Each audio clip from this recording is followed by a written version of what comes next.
Okay, again, today is the 1st of June 2023, and we'll talk now about Sir Norman Foster. We talked about Raphael Vignoli, who was born also on June 1st. And after Sir Norman Foster, we'll talk about Toyo Ito, who was also born on June 1st. And let's wish happy birthday to all three of them. And let's start our short presentation of this architect who seems to be determined to fill the whole earth with his buildings. And he is moving towards accomplishing this with his 1,500 employees and many offices in several cities of the world. This is the man, as you know him, enjoying himself in this, collage.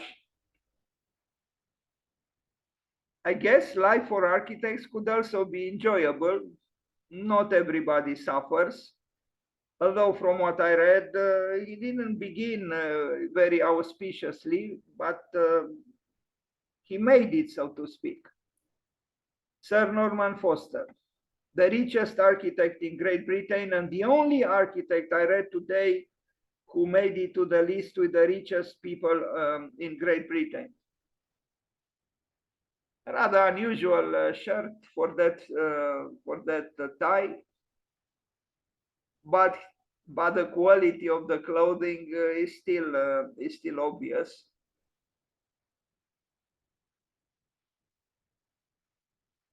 I'm still a little bit intrigued by the shirt and by the tie. Anyway, here he is with his wife, Spaniard, herself quite rich, and he has an office in Madrid as well. And actually, I know someone who worked in that office, a Romanian architect, for a number of years. This is truly a very accomplished man, almost infuriatingly so. Hello, Mr. Foster, but I understood around 70 he was very ill, and in the hospital he managed to escape that illness, and then he relaunched his life brilliantly. He also is a great fan of biking, and Rem Koolhaas once made fun of him actually in some comments, and also illustrating, well, he made fun, Rem Koolhaas, not only of him but also of Bono, the singer of U2. But Rem Koolhaas could be sometimes malicious as a journalist to be, as he once was when he was younger. But you can imagine to become an architect, powerhouse in the field of architecture like Sir Norman Foster, and starting in very modest circumstances, well, in any kind of circumstances, is an incredible accomplishment. So obviously he has qualities that need to be acknowledged. Here he is on the right, and on the left, the governor of New York near him, and then on the left, the governor of London, probably with his wife, or I don't know. Anyway, Sir Norman Foster is right there, vertical and forward looking. I received a prize here from the king of, is he a king of Spain? He received all the prizes, of course, including the Pritzker Prize. A very, very accomplished man.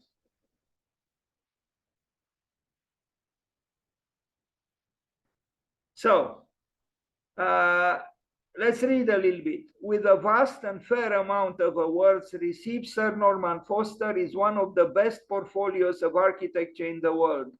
His works are functional, well established, and with a unique beauty, taking advantage of the brilliant and detailed structures used, reach a final result perfectly balanced.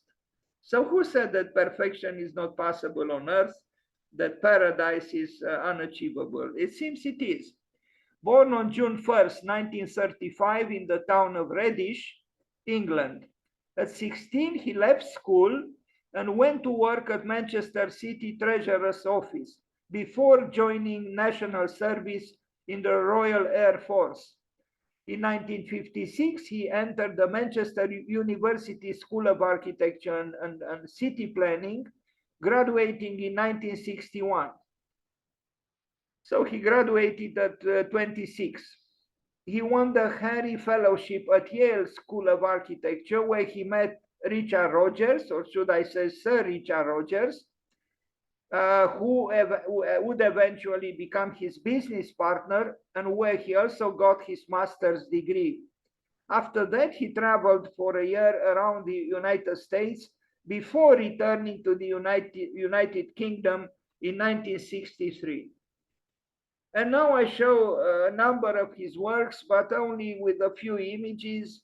I'm not entirely happy with this presentation, but it's an aide-memoire of his many accomplishments. We start with this, an office building. At that time, he was a very elegant promoter of high tech. Well, he kind of remained that. But the elegance, the purity, the astuteness of the structure, which becomes also in a way ornamental, because it is impressive aesthetically, is a trademark of Sir Norman Foster. He had always been a model student, and his skills showed a remarkable flair for architecture. But he still always came under the influence of architects Frank Lloyd Wright, Mies van der Rohe, and Le Corbusier. After his return from the United States, Norman Foster started a partnership with Richard Rogers and sister Georgia and Wendy Cheeseman, called Team 4. Actually, they married the two sisters. They quickly gained a reputation for industrial design, high tech. In 1967, he formed with Wendy the office Foster's Associates, which quickly transformed into Foster's and Partners. A year later, he began a long partnership with the American architect Buckminster Fuller, which only, sorry, I can't read the last line. You read it. It's, I have this problem every day. It's you know, it shortens my life. There is something here, a message from Zoom saying you are screen sharing. I know I'm screen sharing, and I cannot move it, and it blocks that line, and I cannot read it. You read it, sorry. It's infuriating, but I cannot do anything. Now, the Sainsbury Center for Visual Arts in Norwich, United Kingdom. I mean, it's just incredible how many buildings he built, and they all have something to say, so to speak. Hong Kong and Shanghai bank headquarters in Hong Kong, China. I wish I had better pictures. I mean, I could make a presentation just about one of his many buildings. For example, this one, because it was and is an important building in Hong Kong. But the good thing is that, you know, I'm just enticing you. And if you want to study any of these works on the web, you can very well without any problem. My mission is to create a structure that is sensitive to the culture and climate of its place. Well, rather predictably, I don't think too many architects would turn their back on such a statement. Willis, Faber and Dumas headquarters in Ipswich, United Kingdom. Lots of glass. I know he claims now that he's doing sustainable buildings, but I doubt it. I mean, his buildings rely on a very sophisticated and ample technology. And I'm not sure that technology could truly, solve the problems we have with the climate change and so on. But it is an interesting building, and it was built many years ago.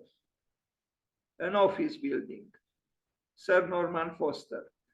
Foster's career already has more than 470 awards, my God, and citations for excellence, and has won over 86 national and international competitions.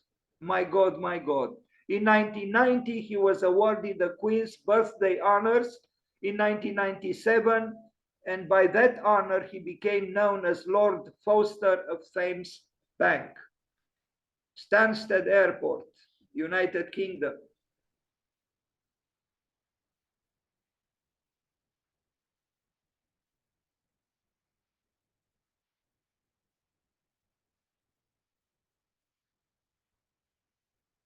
Sackler Galleries, Royal Academy of Arts, London.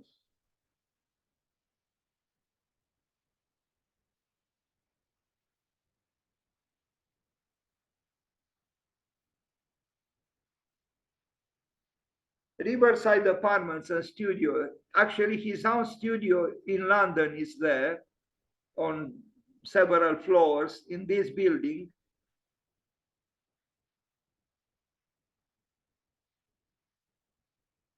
Albion, Riverside, London.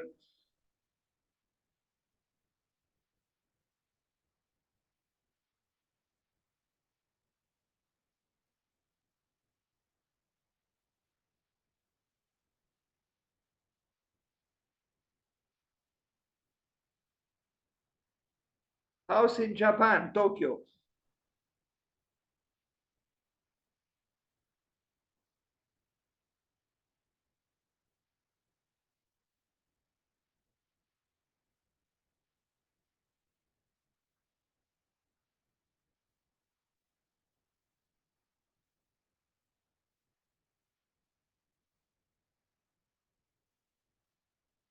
Sainsbury Center for Visual Arts, Norwich. Yeah.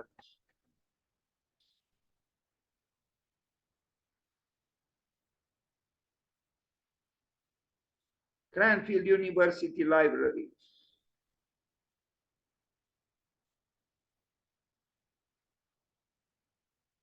Century Tower, Tokyo.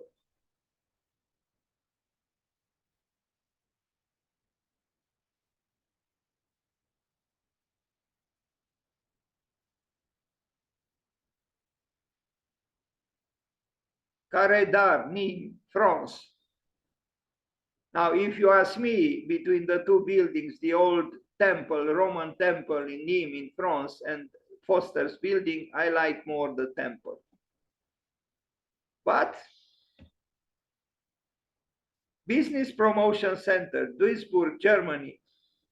Glass, curves, great design, clear cut. There are no problems here. It's almost, I mean, it is infuriating that there are no problems. Everything works. Bilbao Metro in Spain.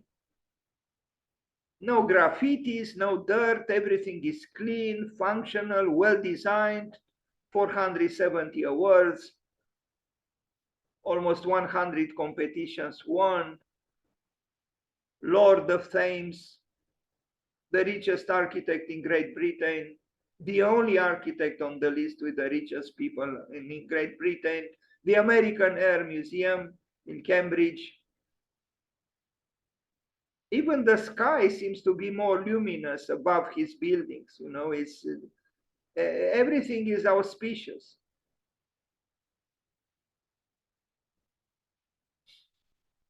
Faculty of Law, Cambridge.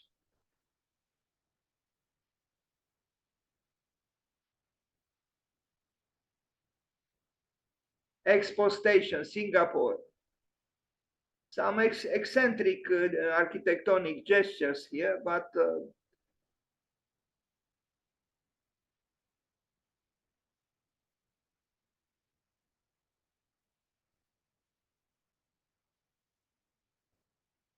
Essen Design Center in Germany. This one I like more because it has the old parts, you know, the industrial heritage, you know, an industrial rusted building. So I like the interaction, the dialectics between the clean Apollonian, you know, smooth and glittering architecture of Sir Norman Foster and the rusted walls of the old industrial building. My appetite for darkness is satisfied here, I confess.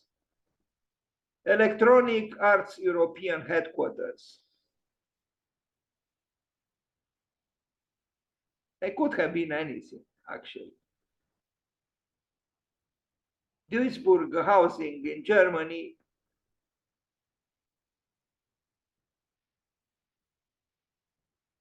Yeah, I like more that ruin and the landscape, wild as it is. Deutsche Bank Place, Sydney, Australia.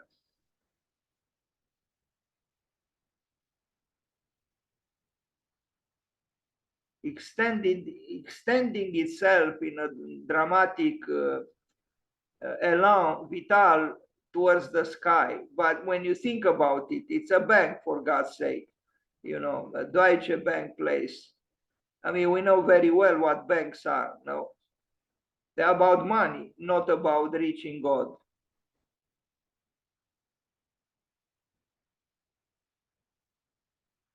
Clark Center, Stanford, USA.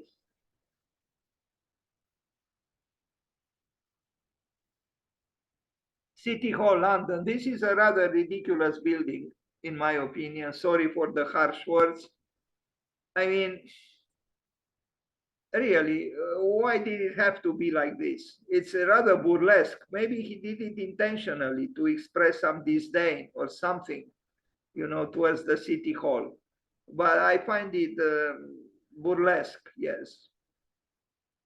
And it's the City Hall of one of the most important cities in the world, London. Yes, inside, yes, there are some interesting things, the spirals and all the rest. But from the outside, I find it a little bit questionable. Anyway, Swiss headquarters, RE, I don't know what that stands for. It's not Ra, you know, the sun god for the Egyptians, it's Re.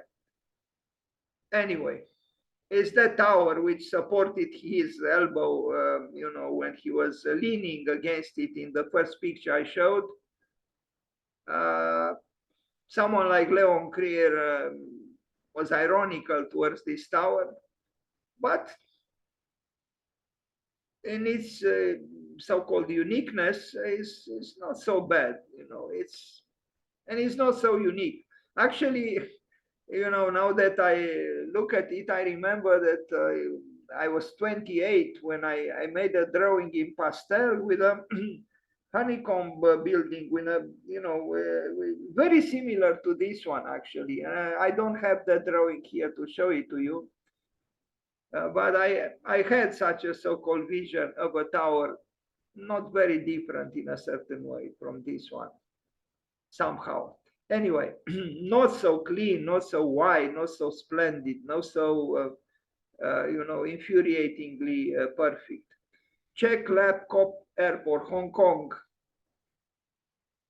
But you understand, with 1,500 employees, you can easily build all over the world. Also, I read yesterday, actually, I read that he sold. I'm not good at financial, you know, enterprises and so on, but the title was that he sold his company to a financial services company from Canada, or the shares in his business, which is very ample, in order to have the business run more, you know, splendidly. And even in this is somehow a little bit tiring, you know. It's a big business. It's not, you know, when you think of Carlos Carpa or a struggling lone architect, or even of Le Corbusier in his Le Cabanon, and here you have, you know, a practice with 1,500 employees all over the world, and selling the shares in the business to, you know, a big financial corporation in Canada run by billionaires. And it's just too much. It's tiring. And also when I remember that he bought a pathetically bourgeois house in the United States that belonged to Martha's Vineyard, you wonder, you wonder, is he an artist? Is he an intellectual? Is he a man who wants to change the world, or a corporation, the corporate man par excellence, the architect who is, and yet it is paradoxical because he does have qualities as an architect, and there is a distinction that some, or maybe many of his buildings have, but it's something about it. It's splendor somehow that is tiring. And I hope it's not just envy that talks through me now. Canary Wharf Underground Station, United Kingdom. Okay, sure, he can do it. Reichstag in Berlin. I don't even know if I have here that work in Berlin, and of course I should have it.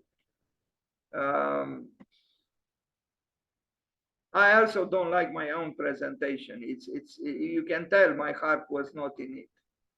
Addition to an art museum, Omaha, USA. Of course, everything works. Everything. There is no problem of any sort. Although he had a tower that was not accepted. I forgot the Tulip Tower, I think. It was not accepted by the authorities of I don't know what city. I don't know if I have it here. So, very, very rarely he's confronted with, opposition or, failure. Chiesa Futura, St. Moritz, Switzerland. This is he loves Switzerland. He loves to ski. He loves to go with a bicycle on the, to enjoy, the landscape of Switzerland. And he built this way in St. Moritz, the most expensive place in Switzerland. And the hotel is a little bit burlesque, just like the City Hall of London. The mountains, though, are not burlesque. They are beautiful. But the hotel, I wish I had, or maybe no, I should have had more images with it, because I know in another presentation I had, and I commented more on it. Scotland, what is this in Scotland? So very different from what it's in Edinburgh, but so very different from what Eric Miralles and Benedetta Tagliabue built, meaning the Parliament in Edinburgh, of Scotland. The very opposite in a way of this building. Capital City Academy, London. I don't know, these people were separated by COVID. Why are they so distanced?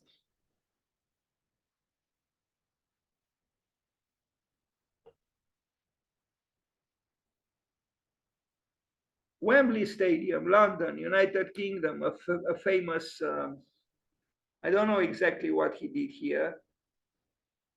On the occasion of the new millennium,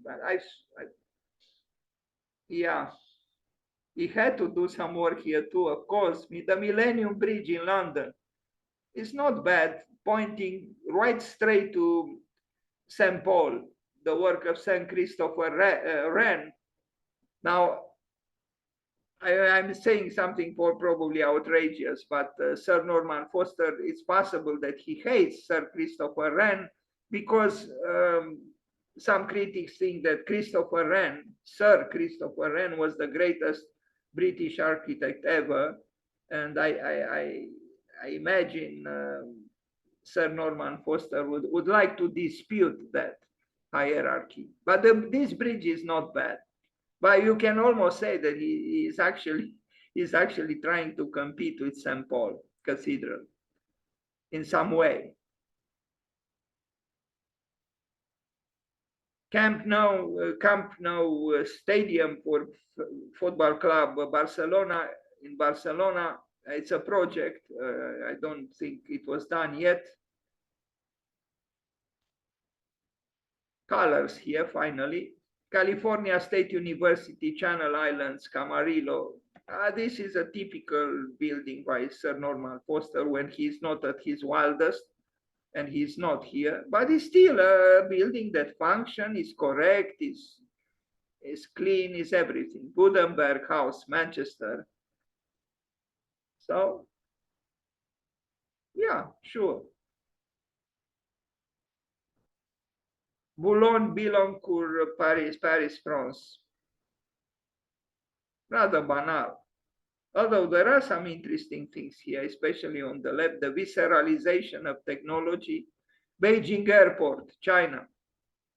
Wow, no people here at all. Can you believe it? Maybe the picture was taken during the pandemic. But what could be more depressive than an airport of such dimensions devoid of people? It's scary. It's actually apocalyptic, despite the splendor of the structure. Riva Hotel, London, a hotel. Let's move on. A beach development, Abu Dhabi, Al Raha beach development, a project, futuristic, optimistic. Let's eat up the money that were milk from the petroleum, from oil. Long live oil. Khan Shatir Entertainment Center in Kazakhstan. Yes, that's what we need. Entertainment centers, indeed. Depressing, if you ask me. The temples of fun. Sad. Spaceport America, New Mexico, USA. Wow. This reminds me of the roundness, giant roundness of the Apple headquarters, also designed by him.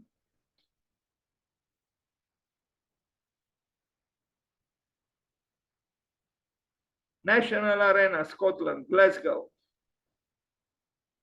Sir Norman Foster, unstoppable. Probably still biking at almost 90. Queen Alia International Airport, Jordan. I think we are approaching the end of this presentation.